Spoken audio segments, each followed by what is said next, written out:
Hello， 大家好，这里是扭转乾坤，一个通往马股大门的频道。阅股无数，通晓股市里的点点滴滴，就从这里开始。上支影片，小编我为大家介绍一家原本主要从事铜线和铜棒制造和销售的公司，和他们最近进军电动汽车和下游领域的分析。那么今天小编我将会来聊聊，如果马来西亚再次进入完全封城状态，会对股市产生什么样的影响？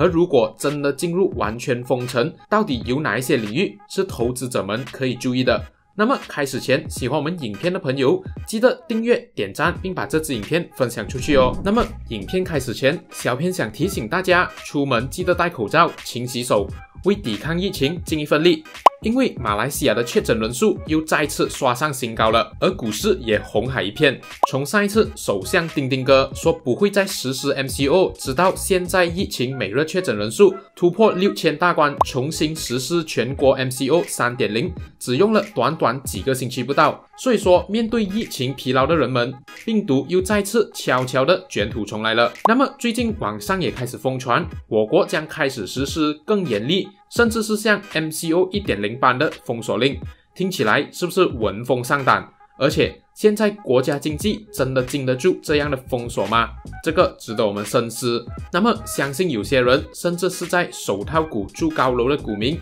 是对这样的封锁令是有所期待的。为什么呢？因为很多人都做好了准备迎接像 MCO 1.0 一样的狂热股市，等着天天 limit up 扑高一的日子。小编也怀念好久没有这样的场景了。但是事情真的会像大家所想的那样，全面封锁股市就会大涨吗？可能事情并没有大家所想的那么简单。接下来的影片，小编我将会和大家仔细分析。首先，我们先要来了解，如果实施像第一次 MCO 的严格行动管制令的话，股市是否会像第一次一样崩盘？从这里我们可以看到 MCO 1.0 实施的时候，在3月18日，股市已经连续跌了4天，而最严重的时候，甚至一度跌到了接近1200点。而第二次 MCO， 也就是在2021年1月13日的时候，股市的反应只是小幅回调到1500点，比起上一次的回调幅度大大减低。那么这是否代表人们已经麻木了呢？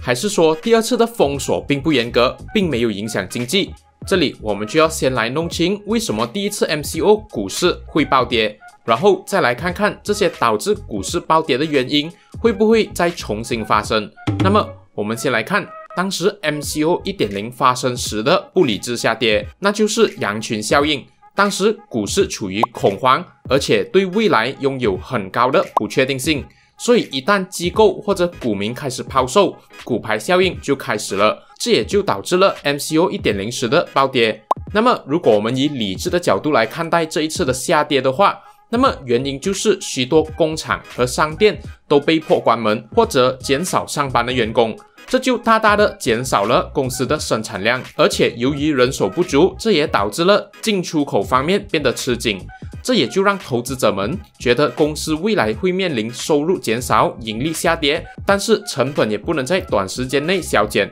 而后果将会是现金流短缺、债务增加。最典型的例子就有建筑行业，因为当时外劳也不能再进入大马，还有旅游业、云顶大马、亚航都被迫停业了好几个月。这就是 MCO 1.0 造成的影响。但是 MCO 2.0 却截然不同，因为当时人们对封锁也有了基本概念，而且第二次的封锁也没有影响工厂的生产量，所以对股市的影响也不大。那么如果这一次政府实施更严厉，甚至是像第一次的大封锁的话，小编是觉得我们最主要的还是得看他们的封锁限制是否有影响工厂的生产量和上班人数。如果有的话，那么必定会对一些领域造成影响，尤其是那些使用很多劳力的领域。至于不理智的骨牌效应，小编觉得有了几次 MCO 的前车之鉴，相信恐慌抛售应该不会像第一次那么严重，最多也只是外资暂时撤离马股。那么说完了股市会不会暴跌，我们就要来看这一次的 MCO 会否导致马股像第一次 MCO 的期间大热呢？全民炒股的热潮会否回来呢？那么首先我们就要来找出为什么当时马股可以如此火热的原因，然后再看看这一次如果真的实施严厉的 MCO 是否能满足上一次的条件。那么上一次马股火热的第一个原因，就是因为美国为了拯救经济，调低利率到历史新低，这也就导致全世界的利率也跟随调低，然后顿时热钱就全从银行里流出，就像无家可归的孩子。但是当时经济低迷，全部行业都赚不到钱，唯独一家公司做都来不及，那就是手套股和医疗股，它们就像夜晚里的星星，格外明亮，这也导致了全世界的热钱流入马来西亚股市。所以说 MCO 1.0 时马股大反弹，基本上可以说全是手套的功劳。那么第二个原因是当时 MCO 时全世界多国正在处于一个封锁状态，各国股民人心惶惶，这就更显得手套股盈利的亮眼，促使热钱流入大马股市。之后第三就是马来西亚手套供应出口占了全世界当时的 60%， 这也就是为什么热的是手套而不是口罩或者其他医疗产品。那么接下来我们要说的就是这个 MCO 1.0 的炒股热潮是否会回来呢？我们的马股是否会实现一个大反弹呢？那么首先我们刚刚说到的第一个条件就是低利率，这点我们是可以肯定的，因为目前世界的利率还是在低位，所以热钱还是在这个市场里流动。那么第一项条件是被满足了。那么之后第二项条件，因为现在的全球经济已经开始复苏，多国已经开始开放，这使到其他领域已经开始恢复，甚至比疫情前更赚钱，就好像半导体、家私、钢铁板块都搭上了疫情的顺风车，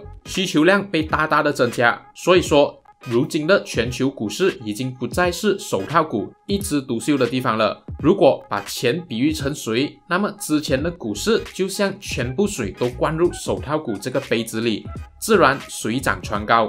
那么如今水的数量没有减少，但是杯子却多了，导致手套股受到的青睐也被分摊了。所以说第二项条件相信是不能被满足的，以致小编我觉得这一次如果真正迎来更严厉的行动管制令，手套股应该会有些波动，但是要突破以前的高度属实有点困难。那么如果不看手套医疗领域，到底还有哪一些领域是投资者们可以关注的呢？这里小编也想分享一些愚见，那就是受到疫情影响最大的领域，复苏领域。因为危机就是转机，而这个时机也恰巧是一个很好的机会。因为现金流稳定、基本面好的复苏板块公司，现在就像在做着折扣，以便宜价贱卖，所以嗅觉敏锐的股民相信也正在部署这个领域。因为有过去的2次 MCO 为例，我们都能看到像云顶大马和 Airport 这一类严重被疫情影响的公司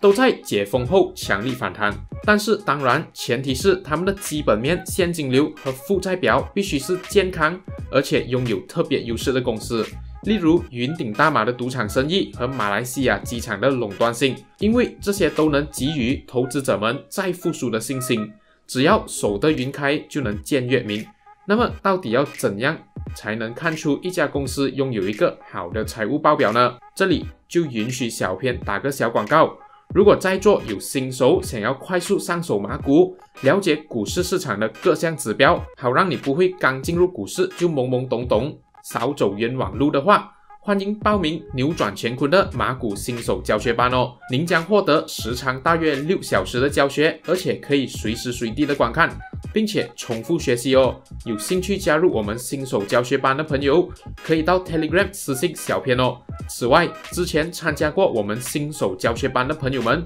这里也为你们捎来好消息，因为不久后我们的技术面班也将要开班了。凡是参与过我们的新手班的朋友们，都可以获得大大的折扣哦，请敬请期待。那么你们觉得大马会否再一次加强行动管制令呢？而在这个疫情肆虐的股市里，大家又会做出怎样的部署呢？欢迎到留言区分享您的高见哦。如果想要小编我分享其他的公司，也能在留言区写下那家公司的名字哦。喜欢的朋友们记得把这支影片分享给你身边的人一起学习。下期更精彩，请敬请期待。谢谢大家的收看。